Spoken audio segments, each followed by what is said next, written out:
अनिकस्सावं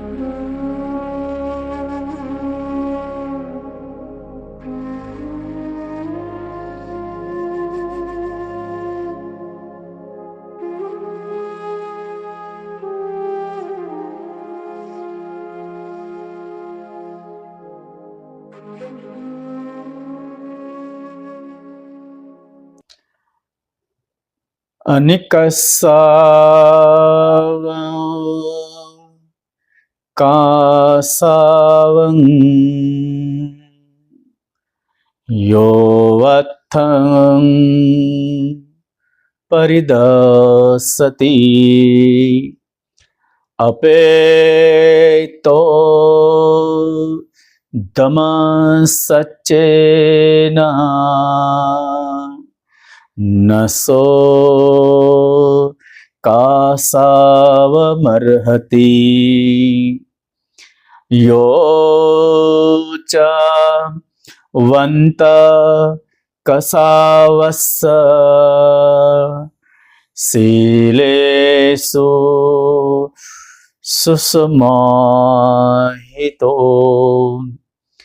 उपेतो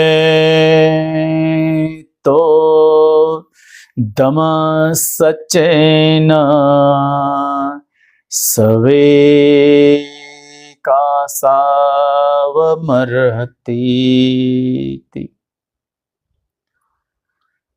भिक्षु जीवन में, संन्यस्त जीवन में आचरण कैसे होना चाहिए, कैसे रहना चाहिए, और संन्यास्त के लायक कौन है, कौन सन्यासी हो सकता है, इस संदर्भ में धम्मपद में जो गाथा आई है ये अनूठी गाथा है। ये जो सूत्र है, ये 2 सूत्र धम्मपद के आरंभिक पाठ में आते हैं और बड़े बहुमूल है। पता चलता है कि कौन सही मायने में भिक्षु है, कौन सन्यासी और कौन नहीं है। ये बड़े अनूठे बुद्ध के शब्द है। इन शब्दों को जानने से पहले, इसके पहले की जो घटना है, ये जो धर्म देशना भगवान ने की है, किसके संदर्भ में, किन परिस्थितियों में, किन हालातों में कही है, इसको समझना बड़ा जरूरी है ताकि इसका सही से अर्थ समझा जाए, अन्यथा समझने में कठिनाई हो सकती है। सूत्र जो है, ये सूत्र बड़े बहुमूल है, लेकिन हम उनकी परिस्थितियों को सुनेंगे, समझेंगे, जानेंगे तो उसको सुनने में, उसको समझने में आसानी हो जाएगी, उसका अर्थ लगाने में आसानी होगी। और इसलिए इसे बड़े ध्यान से सुनना, गौर से सुनना। ये जो घटना है, पहली तो बात, ये जो दोनों सूत्र है भगवान ने एक भिक्षु को कहे थे। एक घूमता फिरता चारी का करता हुआ भिक्षु, यहां वहां जाने वाला भिक्षु, वो भगवान को मिलने आया और उसने कुछ सुना था, उसके कानों तक कुछ खबरें आई थी, तो आकर भगवान से ये कहता है, इस तरह से घटना हुई। किसके बारे में? तो देवदत्त के संदर्भ में थी वो घटना।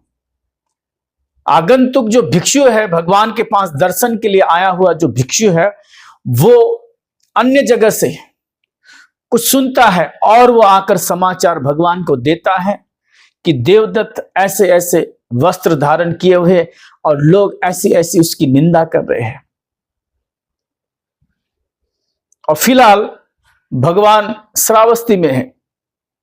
श्रावस्ती में ये भ्रमण करने वाला भिक्षु आया और ये कहानी बताएं क्या क्या घटना हुई। तब भगवान ने उस भिक्षु को देवदत्त के चीवर ओढ़ने के संदर्भ में कहा था। तो बड़े ध्यान से सुनना, इसमें बहुत गहरा अर्थ छिपा हुआ है, खास करके भिक्षु जीवन के संदर्भ में। अगर आप भिक्षु हो या फिर आप साधारण उपासक है और आप भिक्षुओं से पीड़ित परेशान हैं और आपके सामने जो भिक्षु आ रहे हैं और उसको तुम पहचान नहीं पा रहे हो, तो भिक्षु को किस तरह से पहचाना जाए, सही मायने में कोई संन्यास्त है, सही मायने में कोई भिक्षु है, इस संदर्भ में ये गाथा के तो बहुत जरूरी होता है समझना। भिक्षुओं की पहचान हो, परख हो, संन्यास्त कौन है नहीं है, ये बुद्ध ने इस गाथा में कहा है। संन्यास्त का अधिकारी यानी एक कांस्य वस्त्र का अधिकारी कौन है और कौन नहीं है, ये दोनों बातें बुद्ध ने इन गाथाओं में कही है। तो हम समझे जरा। भगवान श्रावस्ती में ये जो पूर्व घटना है, ये घटनाक्रम मैं बता रहा हूं, इसको ध्यान से सुनना। भगवान श्रावस्ती में थे और श्रावस्ती में भिक्षु संघ था, अग्र शावक थे, सारे भिक्षु मौजूद थे। तो अग्र शावक 500 उनके साथ भिक्षु डोलते थे। सारिपुत्र और महामोग्गल्यन ये भगवान के दाएं बाएं हाथ थे, भगवान के अग्रशावक कहलाते थे। अग्रशावक समझना, जो भगवान के साथ साथ रहे, भगवान के साथ चले और उनके बिल्कुल बगल में बैठे, इनको कहते अग्रशावक। ये सारिपुत्र और महामोग्गल्यन, इनका पुण्य इतना बड़ा था और इतने प्रज्ञावान थे, इतने रिद्धिवान थे।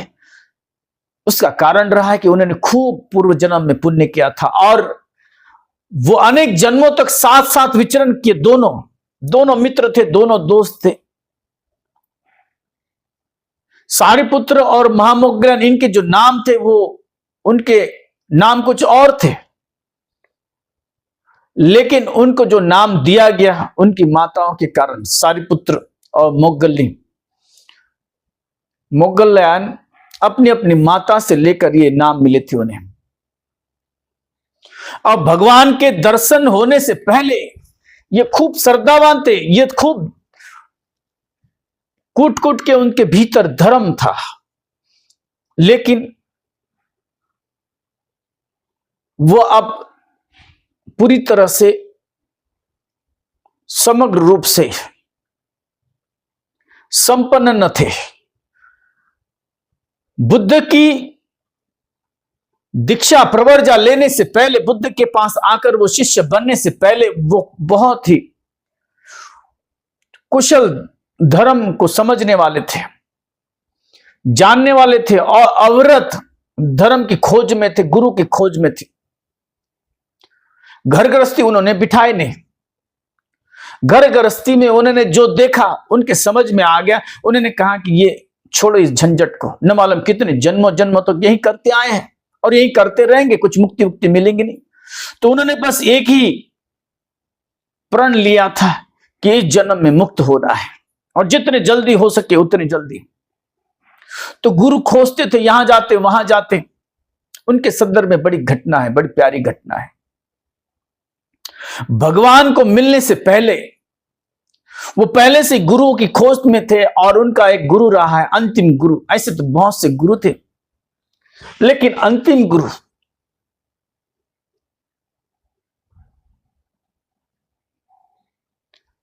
संजय, उस गुरु के पास वो थे और आपस में इन लोगों ने, दोनों ने, सारिपुत्र और महामोग्गल्यन दोस्त थे, अच्छे गहरे दोस्त थे। तो उन्होंने ये तय किया था कि जब भी अगर सही गुरु मिल जाता है तो पहले तुम मुझे इत्तला करना। तो उन्होंने कहा कि हाँ ठीक है। एक दूसरे ने कहा एक दूसरे से कि मुझे बताना तुम। यहां वहां गुरु के पास जाते, सुनते, देखते, टटोलते, कुछ मिल जाए, लेकिन वो पूरी तरह से पहुंच नहीं पाए क्योंकि गुरु पहुंचा नहीं था, तो वो भी कहीं पहुंचे नहीं थे। लेकिन इनके मन में बड़ी श्रद्धा थी, बड़ी श्रद्धा का भाव। तो जो भी कुछ देते तो उसके प्रति बड़ी श्रद्धा थी। हालांकि इनका ज्ञान उन गुरु से भी ज्यादा था, लेकिन कभी अकड़ नहीं दिखाए। ये ज्ञानियों का लक्षण है। घाघर जब आधी होती है तो बहुत झलकती, आवाज करती, शोरगुल होता है। लेकिन अगर घाघर भरी होती है तो उससे आवाज नहीं निकलती। इसी तरह से सारिपुत्र और महामोग्गल्यन, इनका ज्ञान तो बहुत था, लेकिन कभी उसकी चर्चा न होती। चर्चा के लिए ज्ञान, वो भी ज्ञान क्या 2 कौड़ी का ज्ञान है। ज्ञान वही ज्ञान है जो तुम्हारे काम आए, तुम्हारे भीतर उतरे। उसे मालूम था कि यह अगला अज्ञानी है, हमसे शायद अज्ञानी है, लेकिन हम भी कहीं पहुंचे नहीं तो क्या चर्चा हो। अगर खुद को ज्ञान हो और दूसरों को बताएं तो वो किसी के सार्थकता के काम आए, किसी को काम आ जाए। लेकिन अब मैं पहुंचा नहीं हूं, वो जीवन मुक्त नहीं थे, वो अरहंत नहीं थे, तो किसी को कह नहीं सकते थे, बोल नहीं सकते थे। और वो दोनों नहीं थे। वहां पर सैकड़ों की तादाद में अन्य लोग थे, भीड़ थी जमा। तो ये भी लोग कम से कम धर्म के नाम पर कुछ कर रहे हैं, बुरा न कर कुछ अच्छा कर रहे हैं। तो ऐसे दिन बीतते गए, लेकिन इन्होंने एक दूसरे से ये वादा किया था, जब भी मिल जाए तो उनके पास जाना है, उनसे लेना है, उनसे प्राप्त करना है। जो भी प्रकाशमान आ जाएगा, जो भी प्रकाश लेकर आएगा, तो उनके प्रकाश की ज्योति हम तक आए, हम स्वीकार करेंगे। अब कभी भी प्रकाश मिल जाए तो मैं, जब भी कभी प्रकाश मिल जाए तो मुझे बताना। एक दूसरे ने ऐसे वादे किए थे। उधर जीवन चालू था, संन्यास्त जीवन चालू था, और इधर खोज भी चालू थी। तुम अगर भिक्षु बने हो और तुम्हें अगर गुरु अगर सही गुरु नहीं मिलता और तुम अगर एक जगह बैठ गए तो तुम वहीं उसी जगह पर नष्ट हो जाओगे। तुम्हारा अगर संन्यास्त इस कारण संन्यास्त है कि तुम्हें बस पेट भरने के लिए भोजन मिल जाए, रहने के लिए जगह मिल जाए, किसी आश्रम, किसी विहार, किसी मोनास्ट्री में तुम रह लो और वहीं पर तुम स्थिर हो जाओ। पहुंचने की अगर तुम्हारे भीतर आशा नहीं है, पहुंचने के लिए तुम्हारे पास श्रम परिश्रम की आशा नहीं है, तो तुम कहीं पहुंचोगे नहीं, तुम वहीं पे नष्ट हो जाओगे, विनष्ट हो जाओगे, कोई जानेगा भी नहीं और तुम भी कहीं पहुंचोगे नहीं। लेकिन इनकी ऐसी गति नहीं थी। ये सारिपुत्र महामोग्गन रुके तो थे वहां पर, और लोग थे, लेकिन ये सदैव खोज में थे। तुम्हें अगर सदगुरु नहीं मिलता है, सही गुरु नहीं मिलता है, जो पहुंचा हुआ है, जो कुछ पहुंचा सकता है, ऐसा अगर गुरु नहीं मिलता है तो तुम रुकना मत। बुद्ध नहीं रुके थे, न ही सारिपुत्र और महामोग्गन। खोज चालू थी, जारी थी, गवेषणा चालू थी। तुम भी अपनी गवेषणा चालू ही रखना। तुम अपनी गवेषणा बंद मत करना और कहीं स्थिर मत हो जाना। तब तक नहीं होना कि जब तक भीतर स्थिर न हो जाओ। प्रयास ये चलते रहे। भगवान को बुद्धत्व को लाभ हुआ बोध गया में, बोध वृक्ष की, उस बोध वृक्ष के नीचे भगवान ने ज्ञान को प्राप्त किया। फिर वो बढ़े, इसी पतन गए वाराणसी मृगदाय वन में, और वहां पंचवर्गियों को उपदेश दिया। वो भी लाभान्वित हुई है। पहले 5 भिक्षु, और उनमें से जो छोटा भिक्षु जो है अश्वजीत, वो चारिका के लिए निकला अगले दिन, दूसरे दिन। और सारिपुत्र ने उसको देखा। सारिपुत्र देखकर ही समझ गया ये आदमी जो है ये सर्वसाधारण है, ये जो सन्यासी है सर्वसाधारण नहीं है। आकर उनके चरणों में झुक गया। भिक्षु ऐसा हो जो देखकर विनम्रता भाव आए, लेकिन अगर कहना पे झुको तो वो भिक्षु नहीं है, वो सन्यासी है ही नहीं। उसके चाल ढाल बोल चाल में ऐसी विनम्रता हो, ऐसी शांति झलके कि लोग उसका अनुभव कर सके।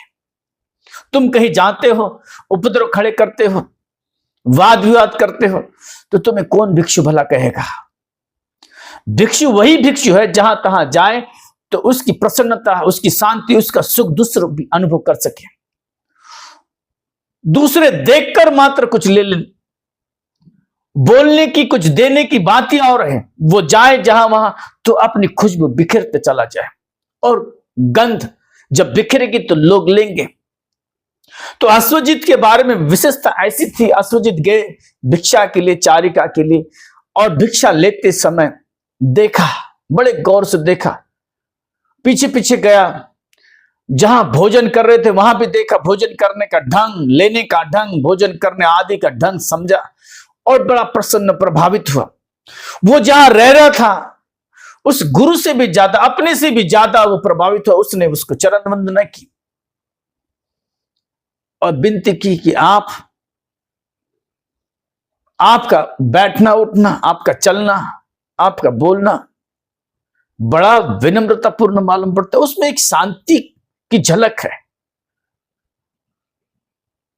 आप किस मत को मानते हो और क्या आपकी शिक्षा है? कहा कि मैं तो अभी नया नया हूं, भगवान इसी पतन में है, चलो।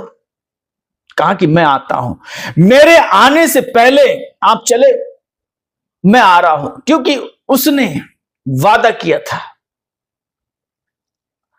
अपने मित्र को वादा किया था, महामोग्गलायन को वादा किया था। सारिपुत्र ने देखा और वो प्रसन्न हुआ। अब अगर ये शिष्य इतना महान है तो गुरु तो पहुंचा होगा ही होगा, उसमें कोई डाउट नहीं, उसमें कोई संदेह नहीं है। उसने कहा कि आप चलिए, मैं अपने दोस्त को लेकर आता हूं। वो अपने दोस्त को लाने के साथ साथ जो गुरु थे उनको भी कहने गया, उनको भी बुलाने गया कि देखो मैं जा रहा हूं, मुझे अभी सदगुरु मिल गए हैं, मैं जा रहा हूं, चाहे तो आप भी चलो। महामोग्गलायन कोई नहीं तो जितने भी थे सैकड़ों थे वहां पर, और जो गुरु बन बैठा था, प्रमुख था संजय, उसको भी कहा कि चलिए, बड़ी अनुकंपा होगी भगवान के सानिध्य में रहने के बाद। और उनको जब प्राप्त हुआ है वो प्रकाशमान, हमें भी प्रकाश दे देगी। उनकी जो ज्योति है हमारे भीतर भी आ जाएगी। उनका दिया जल गया है, हमारा भी वो दिया जलाने में मदद करेंगे। एक दिए से अनेक दिए जल सकते हैं, ज्योत से ज्योत जलाई जा सकती है। तो उनकी ज्योति से हम भी विद्यमान हो सकते हैं, प्रकाशमान हो सकते हैं। तो कहा कि नहीं, आप जाओ। ऐसा नहीं था कि यह ज्ञानी नहीं था, यह भी ज्ञानी था, यह भी जान रहा था, लेकिन अब यह समय नहीं था उसके लिए। संजय के लिए यह समय नहीं था। संजय के भीतर अब पेट की ही चिंता थी, पेट भरी सोचना था उसे लगाव नहीं था, मुक्ति का लगाव नहीं था, उसको जीने का लगाव था, वाहवाही का लगाव था। तो ऐसे लोग अगर तुम उसको बुलाओगे भी तो आएंगे नहीं। और एक बड़ी अनूठी बात कही, क्योंकि जब सारिपुत्र ने सबको आमंत्रण दिया बुद्ध के पास जाने का, तो सारे के सारे राजी हो गए, साथ में रहते थे। संजय के शिष्य कहलाने के लिए संजय के शिष्य थे, लेकिन गुरु मानते थे सारिपुत्र को। उसकी जो आभा है, उसका जो ज्ञान है, उसके भीतर जो प्रज्ञा है, वो देखी जा सकती थी, समझी जा सकती थी। और कोई भी साधारण बुद्धि वाला आदमी उसकी बोलचाल, उसकी प्रज्ञा से वो प्रभावित होना बिल्कुल आम बात थी। तो सबने देखा, सबने समझा, कहा कि ये हमारा मार्गदर्शन सही करेंगे, उचित ही करेंगे, हमें धोखा नहीं देगा। ये जब कह रहा है कि चलो, तो हमारे हित की बात ही होगी, हमारा हित ही करेगा, हमारा कोई अहित नहीं करेगा। और इसलिए सारे लोग जाने के लिए राजी हो गए, लेकिन ये संजय नहीं हुआ। तब एक बार फिर कहा कि देखो, अब सारे के सारे आ रहे हैं, आप तो अकेले रह जाएंगे, आप भी चलिए। आप कैसे भला अकेला रहेंगे? तो तब जो बात कही संजय ने, ये भी बात सुनने लायक है, समझने लायक है। देखो जरा क्या कहता है संजय। ज्ञान का मार्ग, मुक्ति का मार्ग बुद्ध तुम्हें दे ही देंगे, तुम मेरी फिक्र मत करो, मैं जी लूंगा। क्योंकि यहां पर अंधों की जो तादाद है वो कुछ कम नहीं है। ज्ञानियों की तादाद तुम उंगलियों पर गिन सकते हो, इतनी मात्र है। लेकिन जो अज्ञानी है, जो भटके हुए है, और जो भटकने के लिए आना चाहते, इनकी तादाद बहुत बड़ी है। वो मेरे पास आएंगे, मैं उनका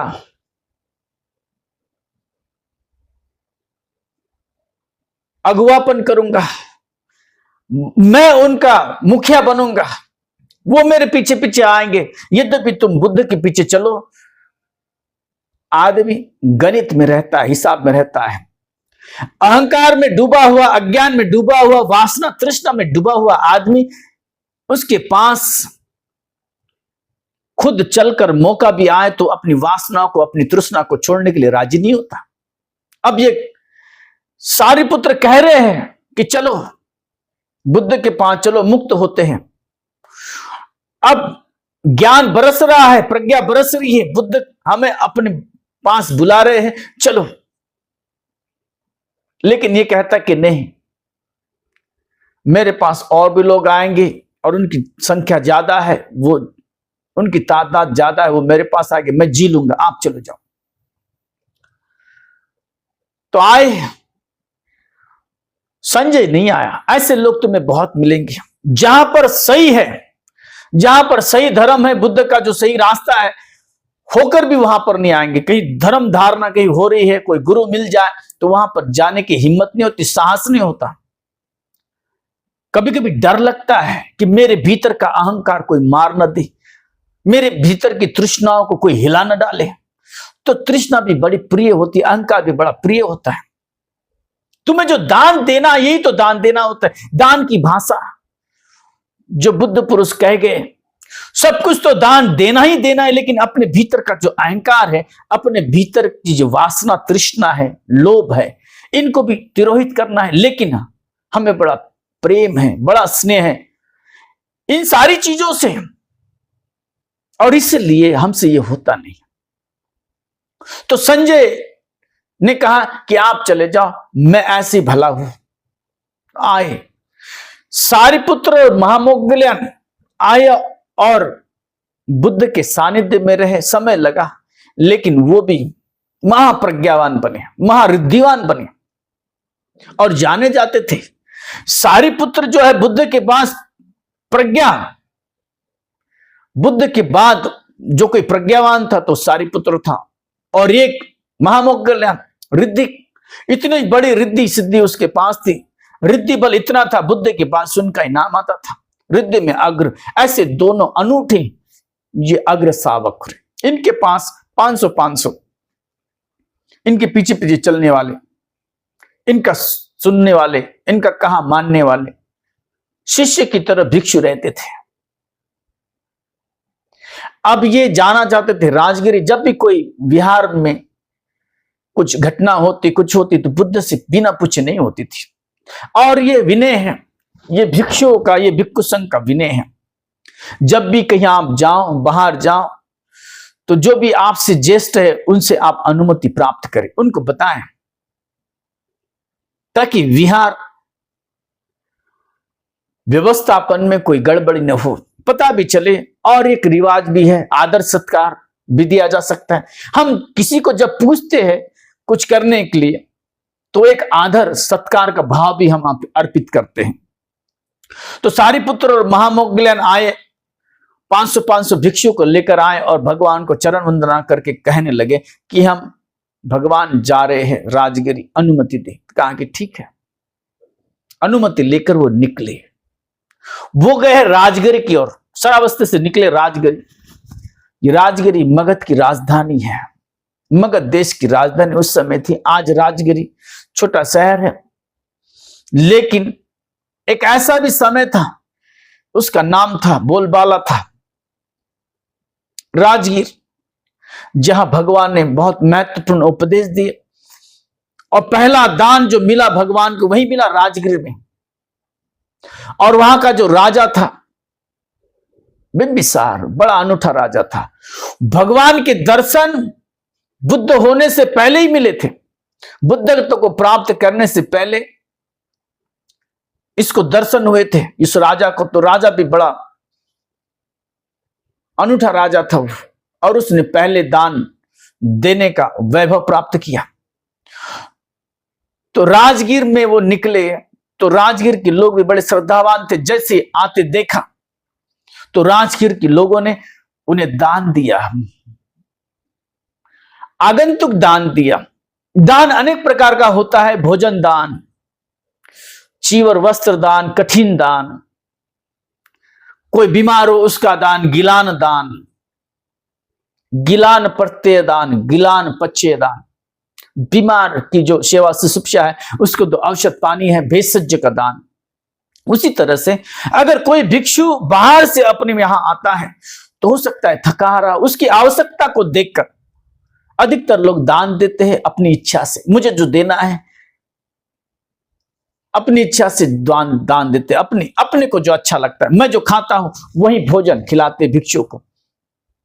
अच्छी बात है, लेकिन जिसकी आवश्यकता हो, जिसकी जरूरत अगर वो हो जाए तो फल उससे भी ज्यादा हो सकता है। आगंतुक दान का मतलब होता है आगमन के समय जब कोई भिक्षु वहां पर आए, विहार आए, बाहर से के आए और उनके आगमन पे जो जो आवश्यकता हो वो जो दान दिया जाए तो वो कहते हैं आगंतुक दान। जैसे आपके घर में अगर कोई मेहमान आए तो उसके लिए आप व्यवस्था करते हो, उनके दातून और सारी चीजें देखते हैं आप, कपड़ा आदि उसको देते नहाने धोने का, और उसकी व्यवस्था हो, जलपान आदि। अगर बाहर से कोई आदमी आएगा तो उसको जलपान, जल दोगे, तुम पाना दोगे, जूस आदि देते हो ताकि वो शांत हो सके। कुछ दवा औषध, इतने लंबा सफर अगर कोई करके आया हो तो हो सकता है किसी को चोटें लगी हो, उनके पैरों में दर्द हो, तो कोई ऐसी चीजें जो उनके काम आए, इस्तेमाल की चीजें जो तुरंत इस्तेमाल की जा सकती हो, तो ध्यान रखना तुम केवल आंखें बंद कर दान मत करना। अगर तुम्हारा दान ज्यादा फल तुम चाहते हो उस फल से और तुम फलित करना चाहते हो अपने दान को, तो देखना भिक्षुओं की आवश्यकता क्या है। भिक्षु संघ ये सर्वश्रेष्ठ पुण्य क्षेत्र है, ऐसा पुण्य तुम्हें कहीं और मिलेगा भी नहीं। भिक्षुओं को दिया हुआ दान, भिक्षु संघ को दिया हुआ दान जो है तुम्हें तब तक फल देता रहेगा जब तक तुम मुक्त नहीं होते, मरते दम तक नहीं। जब तक तुम मुक्त नहीं होते तब तक ये दान का फल मिलते रहेगा। इसलिए जब भिक्षु को तुम दान देते थोड़ा समझ कर देना। तो जो स्थितियां है, परिस्थितियों को देखकर अगर तुमने दान दिया तो उसका फल और अधिक हो सकता है, इस्तेमाल में आ सकता है। आगंतुक दान दिया, आगंतुक दान देने के बाद और आगंतुक साथ साथ में दिया, क्योंकि भिक्षु संघ बड़ा आया था, 1000 लोग आए थे, तो कोई 2 लोग मिलकर, 4 लोग मिलकर ऐसा दान कर रहे हैं। दान देते समय भी बड़ा अभाव था उनके मन में, बड़ी श्रद्धा से दान दे रहे थे। जैसी जैसी उनकी ताकत थी, हैसियत थी, जैसा जैसा धन था, तो ऐसे कोई 4 को दे रहा है, कोई 10 को दे रहा है, कोई 100 को दे रहा है, कोई अकेले को दे रहा है, तो कोई 2 लोग मिलकर दे रहे हैं, कोई 4 लोग मिलकर दे रहे हैं। एक से नहीं हो रहा है तो 4 लोग, 8 लोग मिलकर सारे भिक्षु संघ कुछ दे रहे हैं। इतना बड़ा भिक्षु संघ आया। तो देखना तुम, जब भी तुम्हारे यहां कोई भिक्षु संघ आता है तो तुम देखना जरा, क्या मैं सभी को दे सकता हूं, मेरे पास पर्याप्त है? नहीं तो 2-4 लोगों को और साथ में ले लिया और फिर दिया। सभी को होना चाहिए, सभी की एक जैसी आवश्यकता हो सकती है। तो अगर संघ को दान करना है और धन अगर पर्याप्त नहीं है तो उसमें किसी को जोड़ लेना चाहिए। और बड़े श्रद्धा भाव से तुम अगर दान करो, तुम्हारे भीतर श्रद्धा होना और तुम्हारा चित्त स्थिर होना, दान देते समय तुम स्थिर हो, ये बहुत जरूरी बात है। तुम दान दे रहे हो और तुम्हारा लक्ष्य कहीं और है, तुम किसी स्त्री को देख रहे हो, तुम दान दे रहे हो और किसी का चिंतन कर रहे हो, ऐसा न हो। दान देते समय तुम्हारा समग्र ध्यान जो है, तुम्हारी सती जो है ध्यान में होनी चाहिए। तुम्हारा पूरा लक्ष्य जो है, तुम केंद्रित होना चाहिए ध्यान में। जब तुम केंद्रित होगे तभी तो सफल होगा और तभी वो दूसरों को भी प्रेरित करेगा। तुम नाम मात्र के लिए बैठे हो, नाम मात्र के लिए पकड़े हो। आज देखा जाता है तुम दान करते हो और तुम्हारी निगाहें होती है तस्वीर की ओर, फोटो सेशन चल रहा है। तुम दान देने का तुम्हारे भीतर वो भाव आता ही नहीं है, तुम्हारे हाथ पैर हिल रहे हैं, दान के लिए तुम जा रहे हो, हाथ उठ रहे हैं, लेकिन चित्त सारा तस्वीरें में अगर है तो वो दान फलित न हो पाएगा, उसका कुछ खास फल नहीं मिलेगा। तो तुम ध्यान देना, भिक्षु को जब भी तुम दान करते हो, ये तस्वीर, ये फोटो और मैं और मेरा, इसको थोड़ा दूर रखना, हटा देना। उससे तुम्हें लाभ नहीं मिलेगा। लाभ तभी मिलेगा जब तुम पूरी तरह से शुद्धता से दान के प्रति तुम सजग होकर दान करोगे, तभी तुम्हें फल मिलेगा। समग्र रूप से दान दे, ये बात समझी जा सकती थी, देखी जा सकती थी, अनुभव की जा सकती थी, अनुभव किया। सारिपुत्र ने देखा ये कितनी श्रद्धा से दान दे रहे हैं।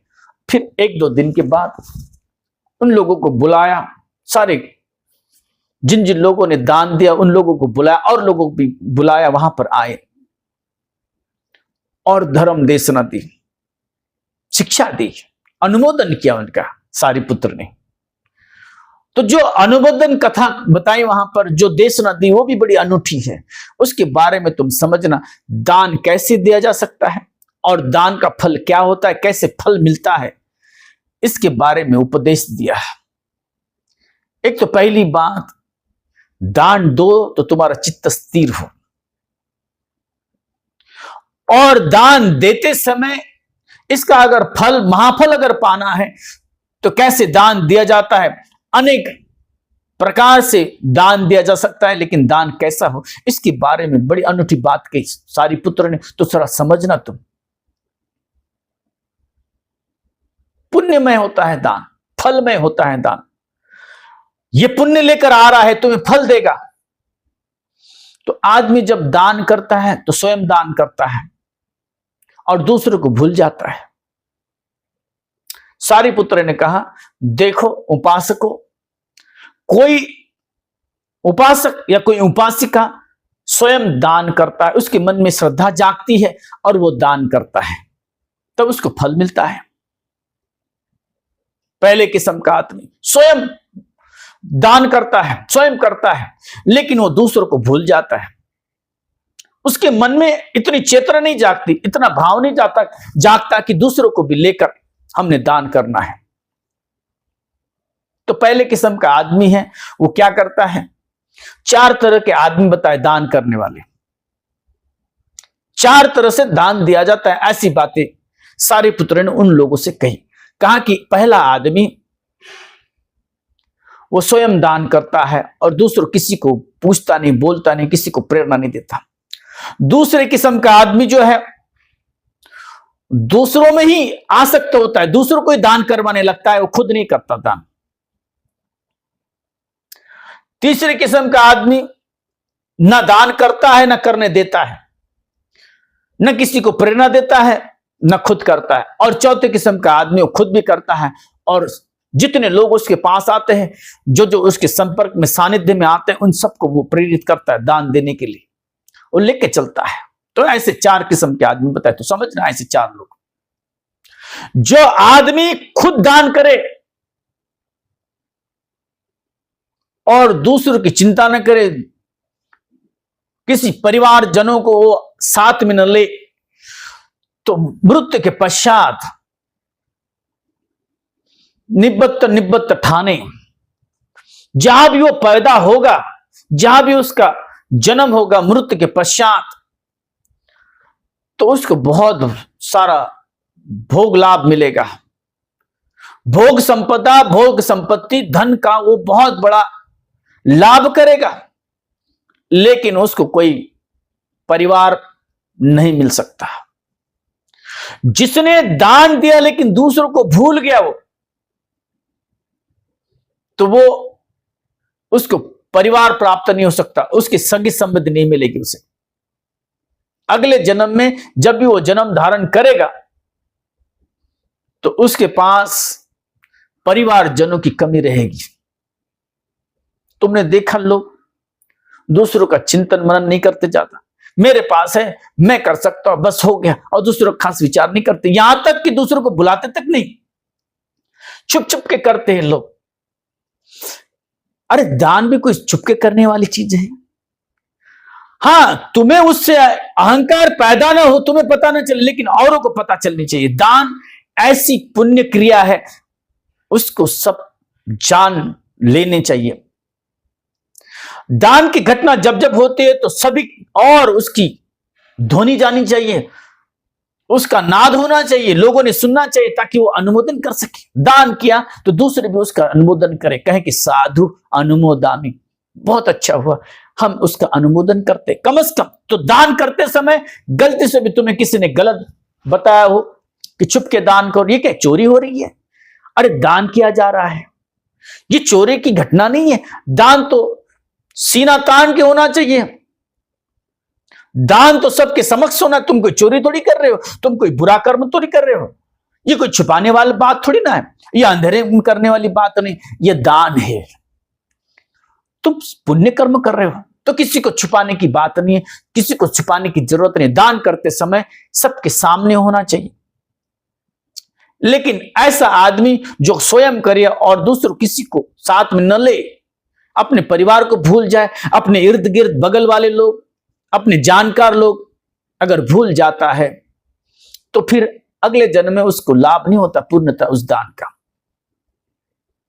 तुम जब भी दान करो और भिक्षु संघ आए, भिक्षु आए, 1 आए, 1000 आए, भिक्षु संघ आए और इतना अच्छा मौका मिल जाए तुम्हें, तुम तो दान करना ही, चूकना मत। लेकिन साथ में जो अगल बगल वाला है उन्हें बुला लेना। अगर वो नहीं देना चाहते हैं तो तुम दान देना, तुम उसको साथ ले लेना। इतनी प्रेरणा भर उसमें अगली बार उनमें जग जाए कि नहीं, मैं भी सम्मिलित हो जाओ दान क्रिया में। अगर वो नहीं देना चाहते, उनके हाथ में तुम अपना कुछ दे दो और उनसे दान कराओ। ये बड़ा लाभदायी है। तुम अगर ऐसा करोगे तो तुम्हें ऐसे लोग मिलेंगे अगले जन्म में, ऐसे परिवार जो ऐसे प्रिय कर लोग मिलेंगे, वो अपनी जान जोखिम में डालकर तुम्हारी रक्षा करेंगे। ऐसे लोग तुमने देखा, जान छिड़कने वाले लोग किसी किसी के जीवन में होते हैं, बड़े प्रिय कर लोग होते हैं। तो उन्होंने वही पुण्य किया है, खुद तो दान दिया ही दिया है, लेकिन औरों को भी दान देने के लिए प्रेरित किया है। और फिर ऐसा परिवार मिला, ऐसे मित्र मिले कि जान छिड़कते हैं, रात बेरात उनकी मदद करने के लिए बिल्कुल हाजिर होते। लेकिन जिन्होंने अपने परिवार और अपने जानकार लोगों के बारे में कभी सोचा ही नहीं, उनके हाथ से पुण्य किया ही नहीं, उनको पुण्य करने के लिए कभी प्रेरित किया ही नहीं, तो ये अनाथों की भांति पैदा होते हैं। धन मिलता है लेकिन पैसा नहीं रहता। कहीं धनवान घर में पैदा हुए और पैदा होते हुए मां बाप का निधन हो गया, अब पैसा रखा हुआ है लेकिन माता पिता याति सहलोहिता ये नहीं रहते हैं। तो जानना कारण क्या है, ये कारण है उसने पुराने जन्म में, आज भी देखो तुम, ऐसे लोग बहुत हैं, पैदा हुए और पैदा होते होते ही कुछ समय के बाद माता पिता मर गए, गुजर गए, वो जिंदा मात्र रह सकता है। वो उसके पास बहुत सारा धन रखा हुआ है, इतना धन रखा हुआ है कि उसको गिनती नहीं हो सकती, उसकी गिना ना जाए, इतना धन तो लाभ हुआ, लेकिन परिवार का कोई नहीं मिला, अकेला। धन धान्य से संपन्न है, धन बहुत है, लेकिन उसके पास अपना कहने के लिए कोई नहीं। ऐसे लोग हैं। दूसरे किस्म का आदमी, वो खुद दान करता है, न खुद को दान नहीं करता। वो दूसरे किस्म का आदमी जो है खुद दान नहीं करता, लेकिन दूसरों को दान करने के लिए प्रेरित करता है। दूसरों की चिंता लगी हुई है, दूसरे में बड़ा रस है, दूसरे की बड़ा चिंता है, कोई भी कारण हो सकता है इसके भीतर कंजूसी हो सकता है ये निर्धन हो सकता है दूसरे के दान देने में वो आनंद महसूस करता हो।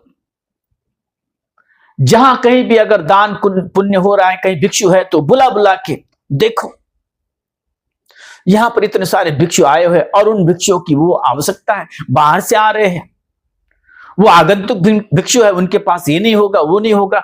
अब ये वर्षावास आ रहा है, उनको वस्त्र साटिका लग रही होगी, उनके पास चीवर नहीं है, ये संदेश देता। ऐसे लोग बहुत देखे।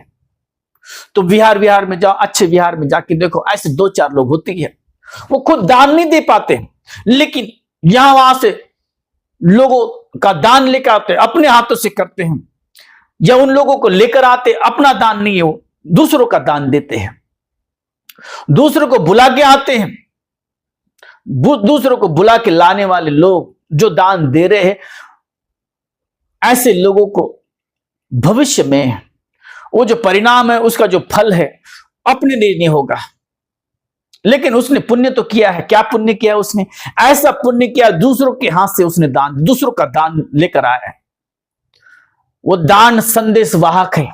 ऐसे कुछ लोग तुम देखना जरा, जगह जगह मिल जाते हैं ऐसे। वो अपना दान नहीं करते, वो दूसरों से दान लेते हैं और देते हैं भिक्षु संघ को, मौका ही नहीं मिलता उनको कुछ कमाए। अगर ऐसी कुछ घटना हो रही हो तो रुक जाना, तुम दान तो देना, दान देने के लिए प्रेरित भी करना, लेकिन अपने आप को भूलना मत। अगर पैसा नहीं है तो थोड़ा कमा लेना। जरूरत नहीं है कि कुछ ज्यादा दिया जाए, जरूरत यह है, आवश्यक यह है कि तुम कुछ दो।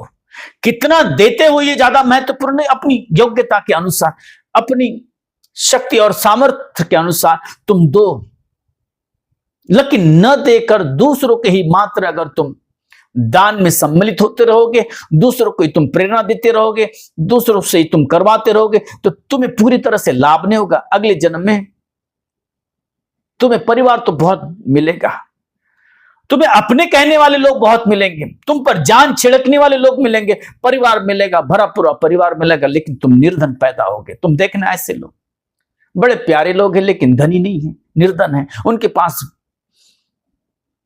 भोग आदि चीजें नहीं है, गरीब है, दीन है, लेकिन भूखे नहीं रहते। ऐसे आदमी हैं, गरीब धनी पैदा हुए, लेकिन जहां जाए वहां उनका भरण पोषण हो जाता है, लोग अपने कहने वाले मिल जाते हैं। तो ये कारण है, ये दूसरे किस्म का आदमी है, वो खुद दान नहीं देता लेकिन दूसरों से दान करवाता है। ये तीसरे किस्म का आदमी बहुत ही दया का पात्र है, वो दान से परहेज करता है, वो किसी को बोलता भी नहीं, और दान की कई बातें हो रही होंगी, दान की बातें उठ रही होंगी, तो वहां पर वो निषेध करता है, विरोध करता है।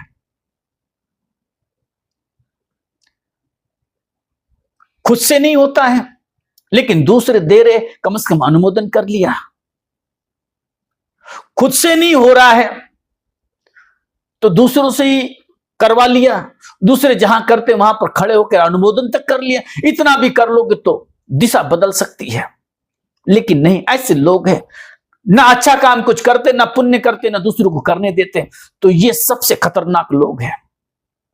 ऐसे लोगों से जरा बचना, तुम ऐसे लोगों के साथ संग साथ मत करना, ऐसे लोगों से थोड़ा दूरी बना के रखना। ऐसे लोगों के सानिध्य में आओगे तो तुम्हारा जो पुण्य कर्म है वो भी शायद नष्ट हो जाएगा। उसे अगर ले सकते हो तो लेना, लेकिन अगर तुम्हें वो गलत रास्ता दिखाते, दान से अगर वंचित करते हैं, तुम्हें अगर बताते क्या मिलने वाला है, क्या ही होगा, ऐसे अगर कहने वाले लोग हैं तो उनसे थोड़ा सावधान रहना, अपनी रक्षा करना। ऐसे लोग भी है, ऐसे बहुत लोग हैं जो अविचार में है, दुर्विचार में। ऐसे लोग ना खुद करते ना दूसरों को करने देते। किसी भी कारणवश अगर तुम्हारा ऐसा जन्म हुआ, तुमने ना दिया, अब तक अगर ना दिया, तो तुम जाग जाना, अपने आप को देखो जरा, तुम किस श्रेणी में आ रहे हो। यह आदमी बड़ा खतरनाक है, ये दोनों श्रेणियों से खतरनाक है। पहला आदमी और दूसरा आदमी ठीक था, पहला आदमी ठीक था, दूसरा आदमी कम ठीक था, लेकिन ये तीसरा जो आदमी है बड़ा खतरनाक है, खुद के लिए भी और औरों के लिए भी। जो खुद भी ना करे और दूसरों को भी पुण्य करने न दे, दूसरों को भी दान देना न दे, ऐसे आदमी से जरा सावधान रखना। बुद्ध कहते हैं मित्र कैसे होना चाहिए, कल्याण मित्र होना चाहिए। भजेत मित्र कल्याणी,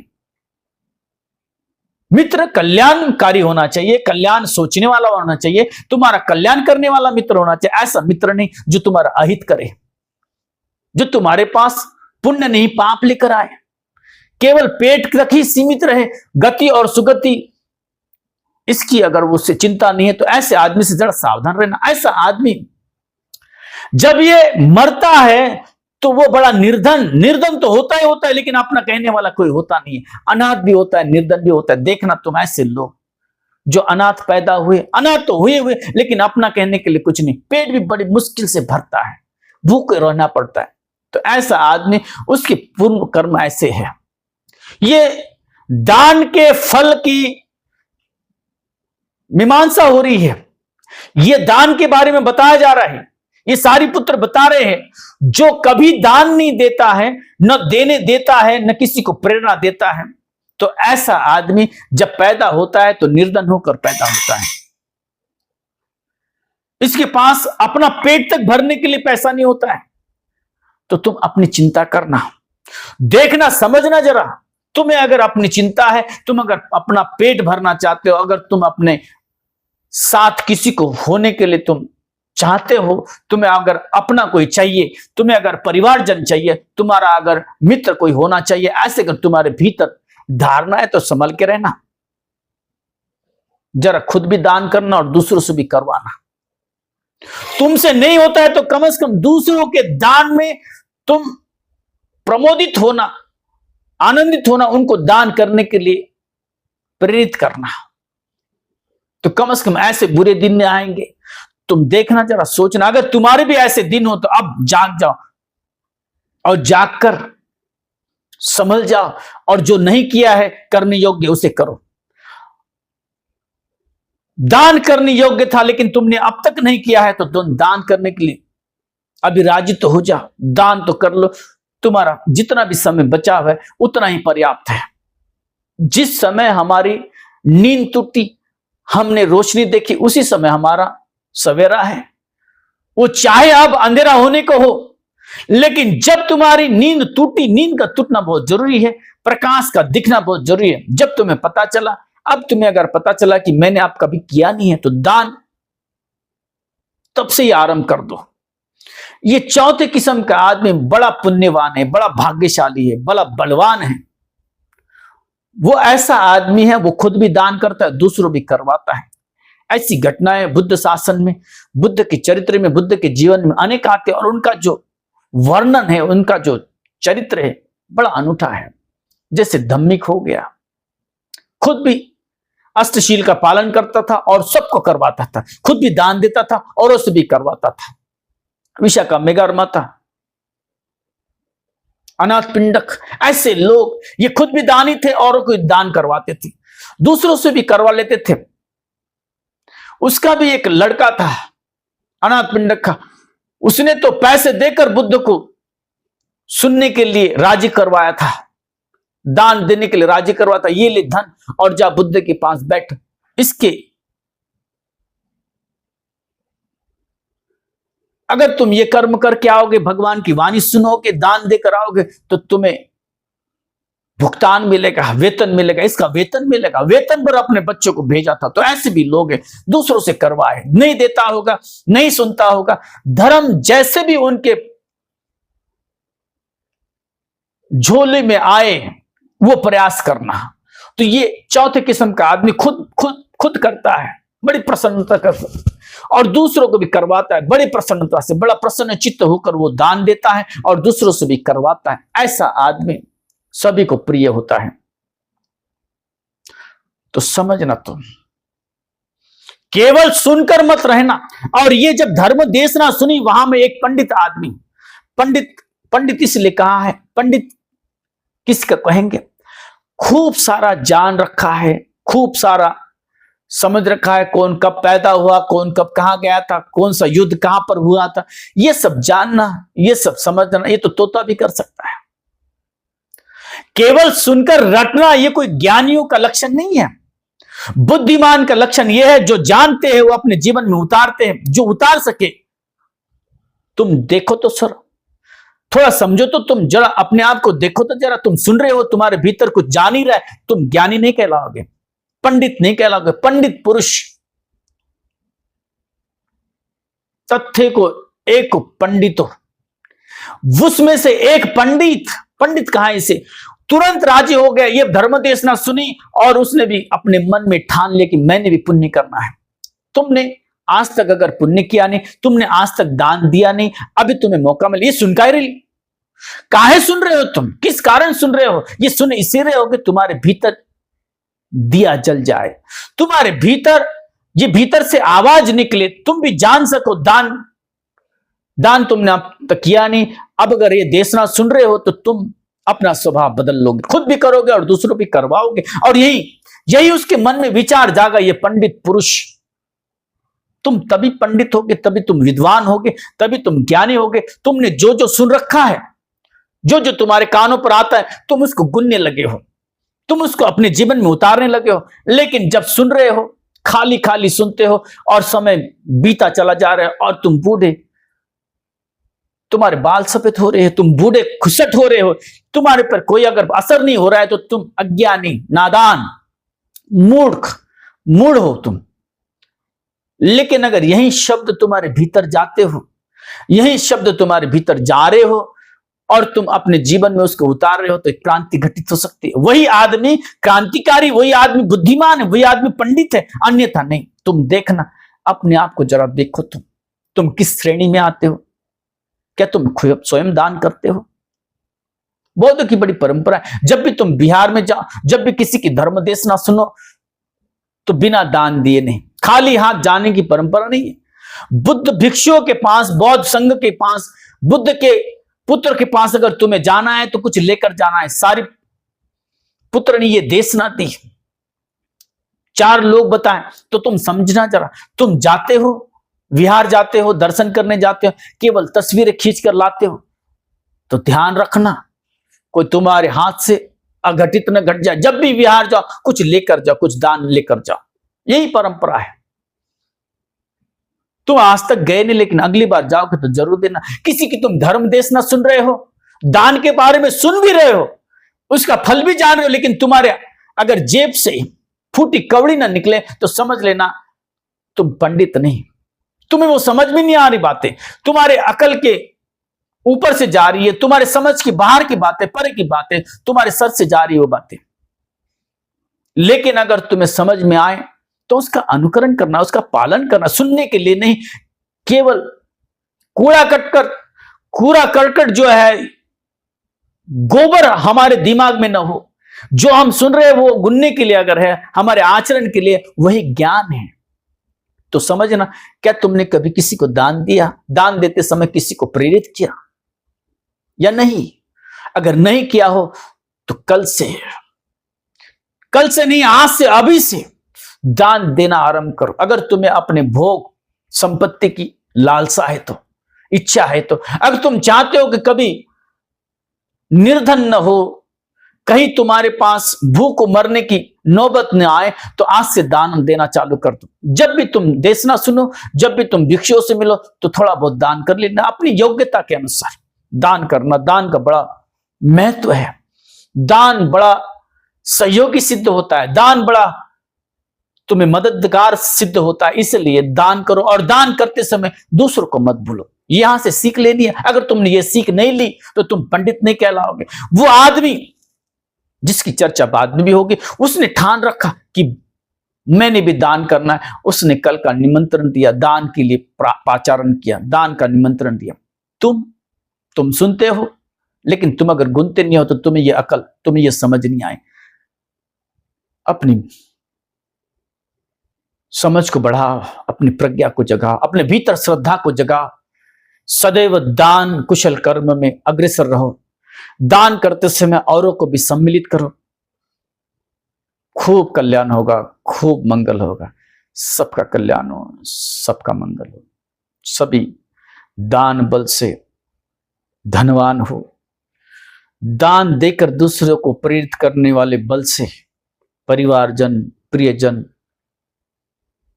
खूब प्राप्त करे। याति सहलोहिता अच्छे हो और तुम्हारा रक्षण करे। सबका भला हो, सबका कल्याण हो।